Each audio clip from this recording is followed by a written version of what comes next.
మొదటి రోజే ఈ సినిమా 7.5 కోట్ల రూపాయల షేర్ ని వసూలు చేసినట్టు సమాచారం.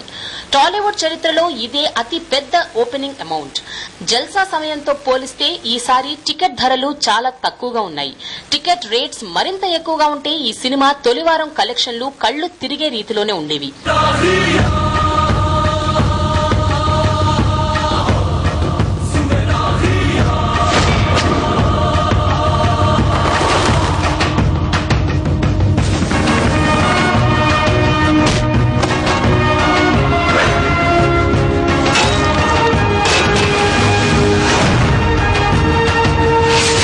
మొత్తం మీద తొలివారం ఊపు ఇలాగే కంటిన్యూ అయితే ఆల్ టైమ్ బిగ్గెస్ట్ సినిమాగా కూడా ఇది రికార్డ్ సృష్టించొచ్చు. ప్రస్తుతానికి పోకిరిదే ఈ రికార్డ్. 40 కోట్లు సాధించిన పోకిరి రికార్డును మగధీర కొట్టిపారేస్తుందా లేదా అనేది చూడాలి. అయితే కడప వంటి కేంద్రాల్లో పోకిరి 100 రోజుల్లో సాధించిన మొత్తాన్ని ఈ మగధీర 2వ వారానికే తుడిచిపెట్టనుంది. అలా చాలా చోట్ల ఈ సినిమా ఇప్పటికే కొత్త రికార్డులను సృష్టించే దిశగా పయనిస్తోంది.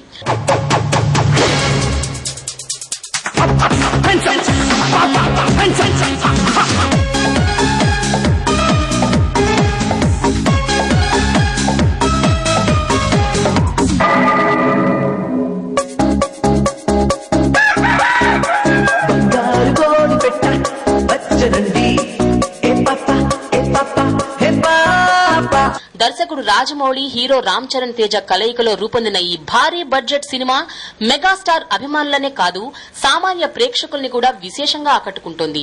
400 సంవత్సరాల క్రితం జరిగిన కొన్ని సన్నివేశాలను తెరకెక్కించిన తీరు అందరినీ కట్టిపడేస్తుంది. అవే ఈ సినిమాకి మెయిన్ హైలైట్ గా నిలిచాయి. దాంతో మగధీరాకి క్రేజ్ పెరిగింది. ఇటీవలి కాలంలో ఈ సినిమాకి వచ్చినంత క్రేజ్ మరే సినిమాకి రాలేదు.